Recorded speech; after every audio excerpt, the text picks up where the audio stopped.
Para el año 1962, las Fuerzas Armadas argentinas se encuentran divididas en dos líneas internas, azules y colorados. El bando azul, integrado por militares de extracción nacionalista, propone el alejamiento de las Fuerzas Armadas de la política y exige un rápido llamado a elecciones.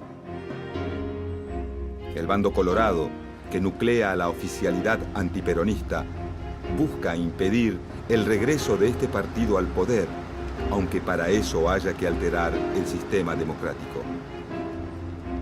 A mediados de septiembre, la crisis entre los dos bandos estalla y se desata un combate que mantiene en vilo a todo el país. Durante 4 días, los habitantes de Buenos Aires asisten a un desfile de unidades blindadas y tanques de guerra que toman posiciones en puntos estratégicos de la ciudad.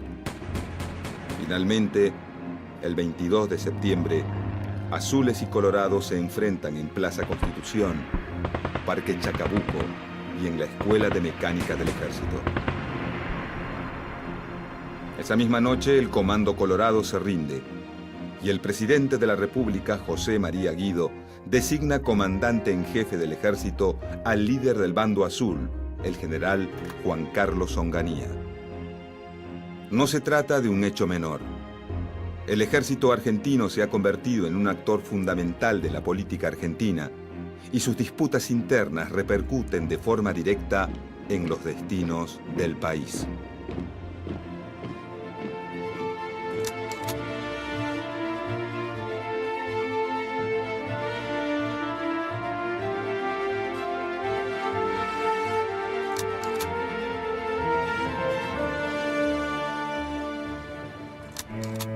A fines de 1957, la dictadura militar, conocida como Revolución Libertadora, decide llamar a elecciones presidenciales y fija como fecha el 23 de febrero del año siguiente.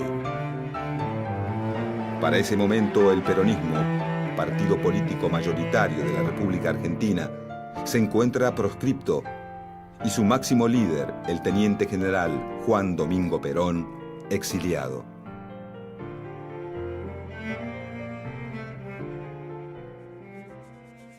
Dos fuerzas políticas surgidas del radicalismo se disputan el poder en las próximas elecciones.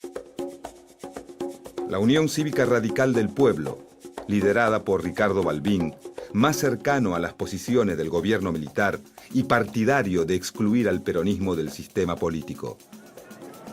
Y la Unión Cívica Radical Intransigente, liderada por Arturo Frondizi, quien pocas semanas antes de los comicios decide hacer un pacto electoral con Perón. Mediante el pacto Perón-Frondizi, el candidato intransigente promete levantar la proscripción del partido peronista siempre y cuando Perón le garantice el voto de sus seguidores. Pocos días antes de las elecciones, Juan Domingo Perón, desde su exilio en República Dominicana, aconseja a sus partidarios votar por el candidato de la UCR intransigente. Finalmente, en las elecciones de febrero de 1958, con un apoyo importante del electorado peronista, triunfa por un amplio margen la fórmula Arturo Frondizi y Alejandro Gómez. El 1 de mayo de ese mismo año, Arturo Frondizi asume como presidente de la nación.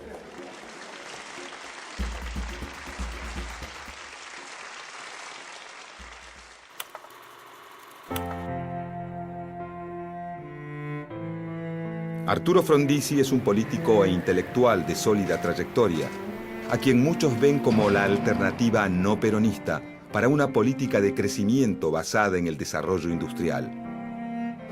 Su partido gobierna todas las provincias y tiene mayoría en ambas cámaras del Congreso. Pero su gobierno sufre de una profunda debilidad política, ya que las Fuerzas Armadas y el radicalismo del pueblo, desde el primer día, se dedican a obstruir su labor de gobierno. Ante este escenario político desfavorable, Frondizi decide actuar con rapidez. En sus primeros meses de gobierno otorga un aumento de salarios del 60%, dicta leyes que favorecen la erradicación de capitales extranjeros, firma acuerdos de explotación petrolera con empresas europeas y norteamericanas y estimula inversiones en áreas consideradas estratégicas, como la celulosa, la energía y las industrias automotriz y siderúrgica.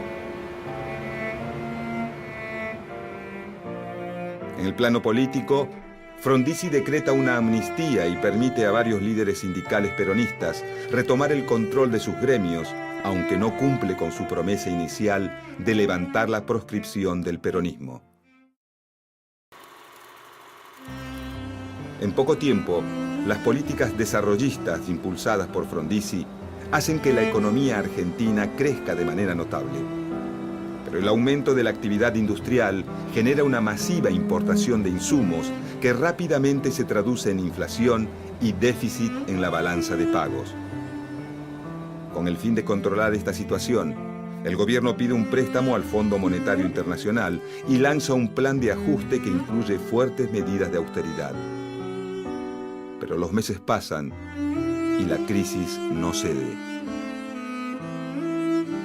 Presionado por los sectores militares, Frondizi nombra como ministro de Economía a Álvaro Alzogaray. A pocos días de asumir, el nuevo ministro devalúa la moneda, congela los salarios y reduce el control del Estado sobre la actividad privada. Estas medidas reducen el poder adquisitivo de los trabajadores y provocan un rápido aumento del desempleo. En cuestión de meses, el conflicto con el movimiento obrero estalla.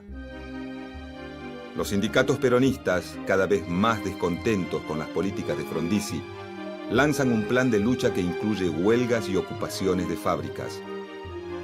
Como respuesta, el gobierno pone en marcha el Plan de Conmoción Interna del Estado, o Plan Conintes. El Plan Conintes divide al país en distintas subzonas militares, donde los comandantes de las Fuerzas Armadas tienen más poder que los gobernadores, y empleados públicos y estatales pueden ser juzgados por tribunales militares. Respaldado por este plan, el gobierno de Frondizi autoriza a reprimir militarmente toda huelga o conflicto obrero. Al mismo tiempo interviene los sindicatos y ordena el despido de los delegados más combativos. Esta actitud termina por alejar definitivamente a Frondizi del peronismo, que deja de ser el aliado díscolo de su gobierno para convertirse en su opositor más decidido. A medida que el conflicto entre Arturo Frondizi y el peronismo avanza, otro sector entra en crisis con el gobierno. Desde los inicios de su mandato, las presiones de los militares se llevan a cabo con una frecuencia casi cotidiana. Estas presiones, conocidas como planteos, tienen como principal objetivo impedir el resurgimiento del peronismo.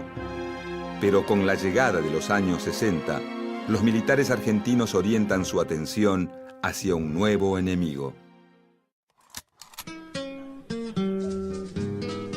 El 1 de enero de 1959, un grupo de jóvenes revolucionarios toman el control de la ciudad de La Habana, Cuba, poniendo fin a la dictadura de Fulgencio Batista en ese país. Con el pasar de los meses, el gobierno revolucionario cubano, dirigido por figuras como Fidel Castro y Ernesto Che Guevara, va virando de una postura nacionalista hacia tendencias más socialistas. Este cambio enciende la alarma del gobierno de los Estados Unidos, que teme un avance del comunismo sobre el continente americano. Inmediatamente el presidente John Fitzgerald Kennedy hace un llamado a sus pares continentales para que condenen y aíslen al país caribeño. Arturo Frondizi, si bien coincide en varios aspectos con la política exterior norteamericana, decide no sumarse a esta iniciativa e incluso en 1961 mantiene una entrevista secreta con el Che Guevara. La decisión de Frondizi de no sumarse al boicot a Cuba reavivan las sospechas de las Fuerzas Armadas, que aumentan la frecuencia de sus planteos hasta obligar al presidente a romper relaciones con el gobierno revolucionario cubano.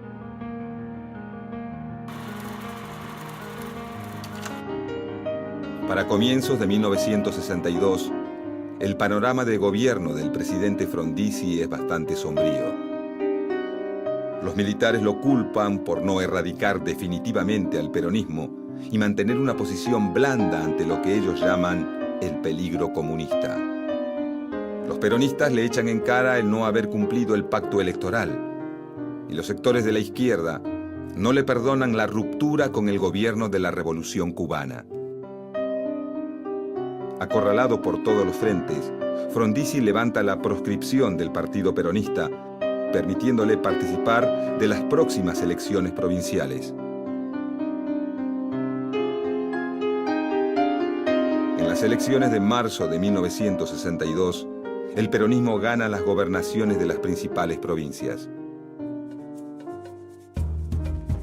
El triunfo del peronismo genera un profundo malestar entre los militares que amenazan por enésima vez con un golpe de Estado. A esta altura, Frondizi sabe que sus días en el gobierno están contados. Como última maniobra de salvataje, cambia a todos los ministros de su gabinete e interviene en las provincias ganadas por el peronismo. Pero ya es tarde. La residencia de Olivos es ahora el escenario de dramáticas horas. Los altos mandos han resuelto insistir en el pedido de renuncia al doctor Arturo Frondizi. La respuesta es siempre una: no renunciaré. Son las 7 y el presidente queda arrestado.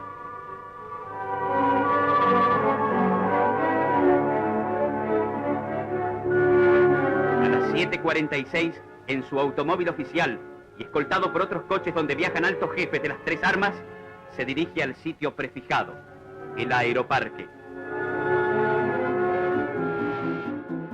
El 29 de marzo de 1962, los comandantes en jefe de las Fuerzas Armadas lo desplazan del poder y asume en su lugar José María Guido, presidente del Senado. Esa misma noche, Arturo Frondizi es detenido y confinado en la isla Martín García, siguiendo el camino iniciado años atrás por Hipólito Yrigoyen y Juan Domingo Perón.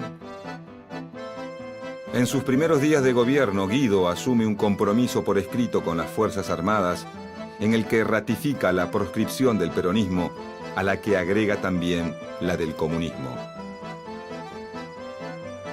El compromiso de Guido también incluye la prohibición de las huelgas y el impedimento a los sindicatos de estrechar vínculos con partidos políticos. En el invierno de 1962, una nueva crisis hace tambalear la economía argentina. Álvaro Alzogaray, que acaba de asumir por segunda vez como ministro, con la intención de aliviar las finanzas, pospone los pagos a jubilados, aumenta los impuestos y toma nuevos créditos externos. Las medidas impopulares de Alzogaray deterioran aún más la imagen del presidente Guido, que solo se mantiene por el apoyo de los militares.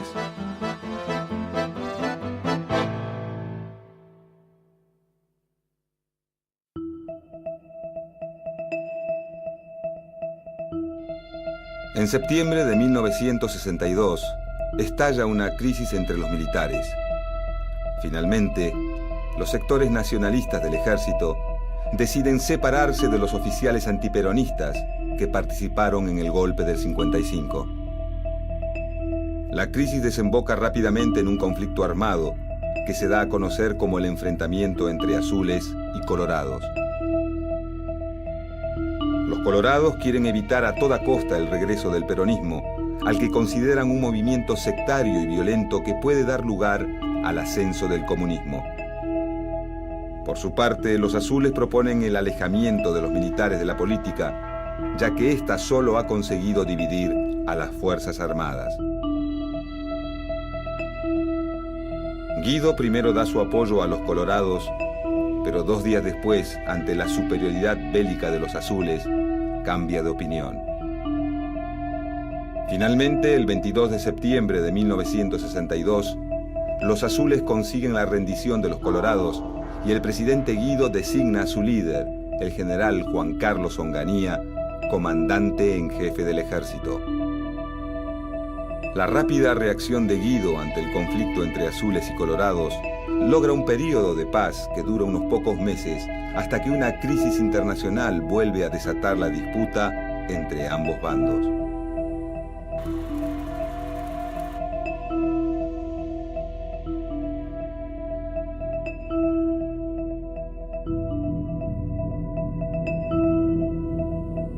En octubre de 1962, el presidente Kennedy denuncia la pretensión de la Unión Soviética de instalar misiles en territorio cubano e inmediatamente decreta el bloqueo naval a la isla.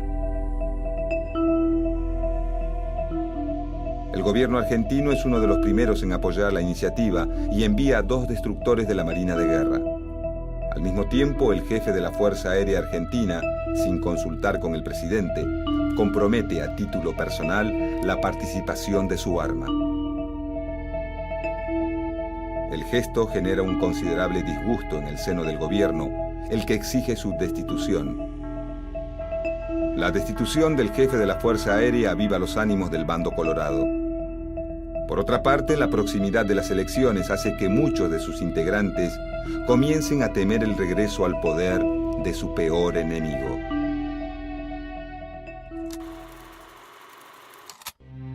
En abril de 1963, estalla un nuevo levantamiento militar, esta vez colorado, en el que también participa la Marina junto a sectores del Ejército y la Fuerza Aérea.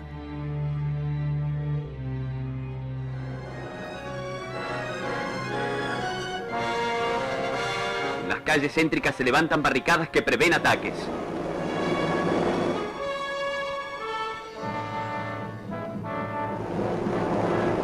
Onganía, comandante en jefe del ejército, se pone al frente de la represión.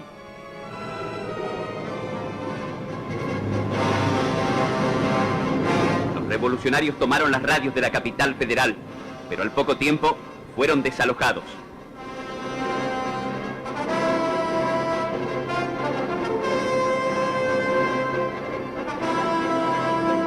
A la hora 15 del mismo día, el aeroparque en poder de los rebeldes se rinde ante las fuerzas del gobierno. Al promediar la tarde, Campo de Mayo acude a un dramático llamado. Lo lanza el regimiento C8 de Magdalena, que imprevistamente es bombardeado por aviones de la Marina sublevada.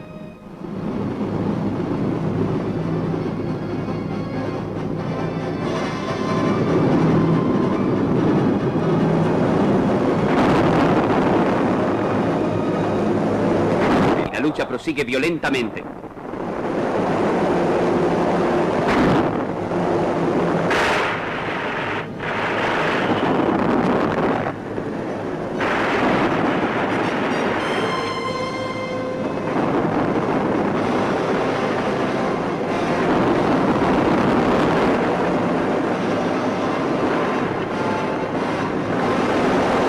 Naval no cesa en su hostigamiento.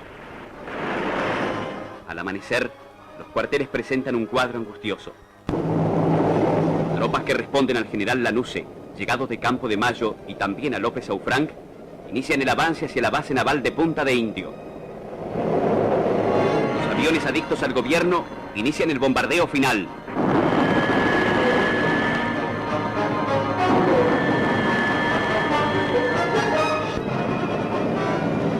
Infantes de Marina se rinden. Las tropas gubernistas ocupan la base que encuentran abandonada. Su jefe ha huido.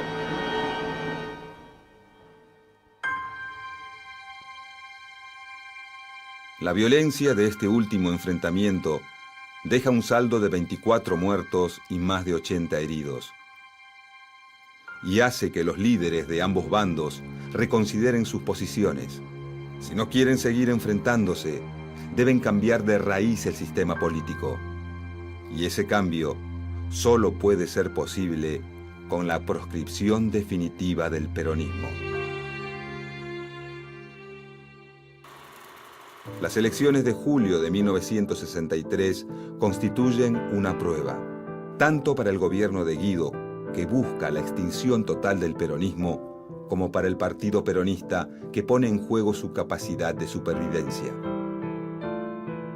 Para esta época, varios dirigentes sindicales peronistas intentan pasar por alto la autoridad de Perón e imponer sus propios candidatos. Perón, al ver cuestionado su liderazgo, desautoriza a estos dirigentes e impone la candidatura a presidente de Vicente Solano Lima.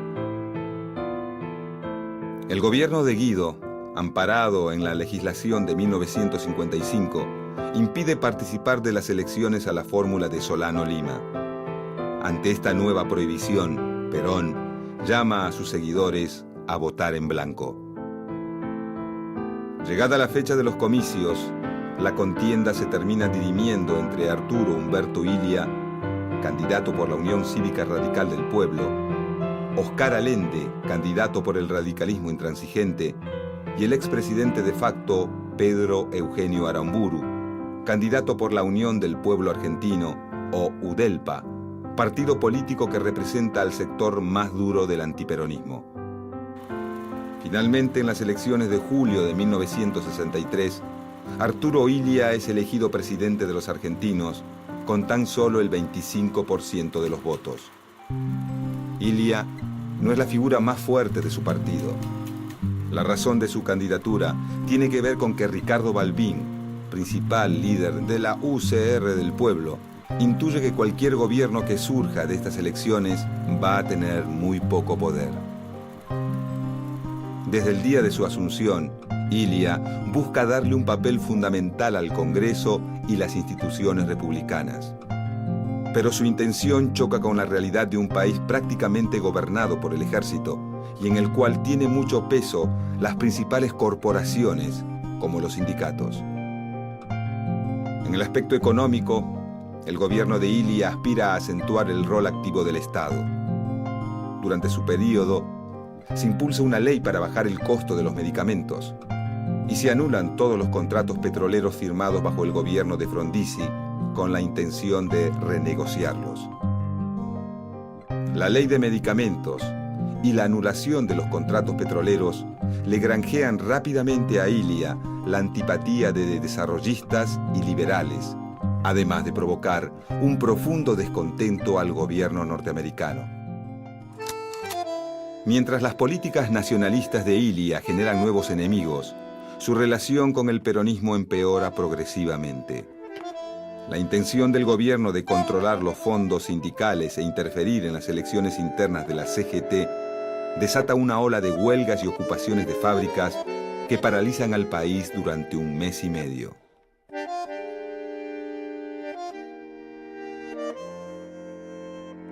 Para ese momento, la relación de Perón con algunos líderes de la CGT es de mutua desconfianza.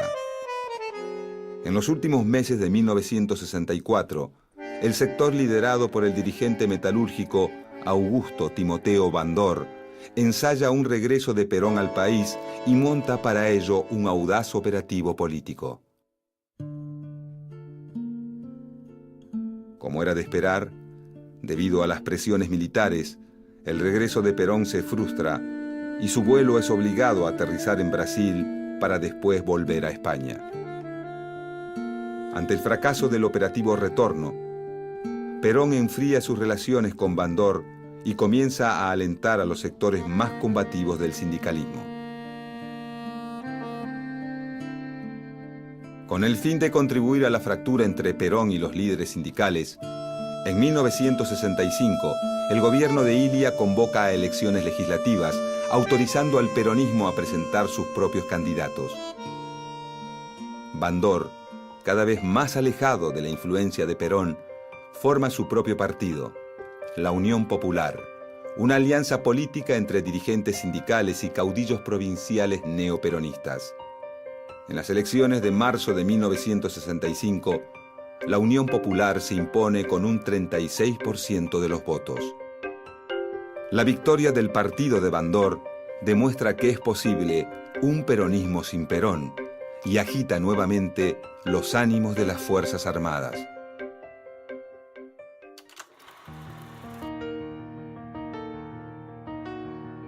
Durante el gobierno de Illia, las relaciones entre el ejército argentino y el Departamento de Estado norteamericano se vuelven cada vez más estrechas.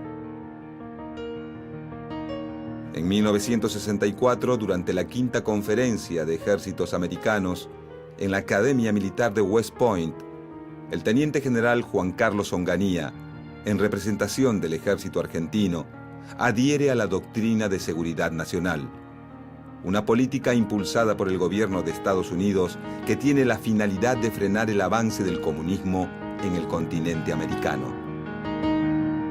Esta doctrina, que faculta a las Fuerzas Armadas a reprimir cualquier movimiento ideológico o político contrario a los intereses del mundo capitalista, es usada por algunos militares argentinos como excusa para combatir a sus enemigos políticos y establecer en el país un mayor control militar.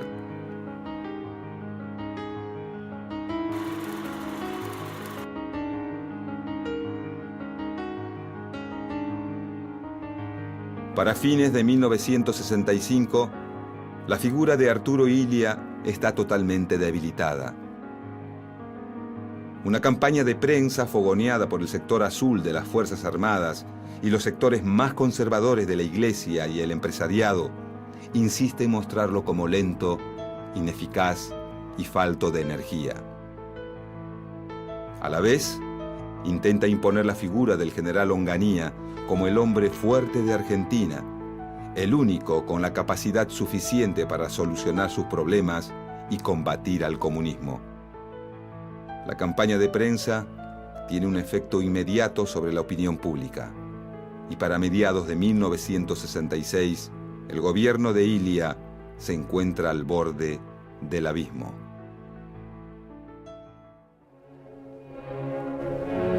En las últimas horas de la tarde del día 27 de junio, se agravó la tensa situación existente desde tiempo atrás en las Tres Armas, que había dado motivo a varias reuniones de los altos mandos militares y del Poder Ejecutivo. La grave crisis institucional culminó con la separación del doctor Arturo Illia del cargo de presidente de la Nación. Mientras esto ocurría, las tropas fueron ocupando los lugares claves de la ciudad para mantener un orden que en ningún momento fue alterado. Los ministros, que habían sido llamados con urgencia, llegaron a la Casa de Gobierno para realizar una reunión de gabinete, a cuyo final todos presentaron sus renuncias. Al día siguiente, el expresidente abandonó la Casa de Gobierno, partiendo en un automóvil hacia la residencia de un hermano en la provincia de Buenos Aires.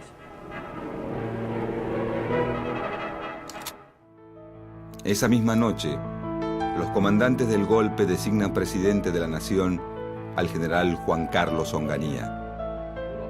De esta manera, Onganía, el líder del bando azul que proponía el retorno a la democracia y el alejamiento de los militares de la política, termina convertido en el nuevo presidente de facto de la República Argentina. Si así no lo hiciere, Dios y la nación de los demás.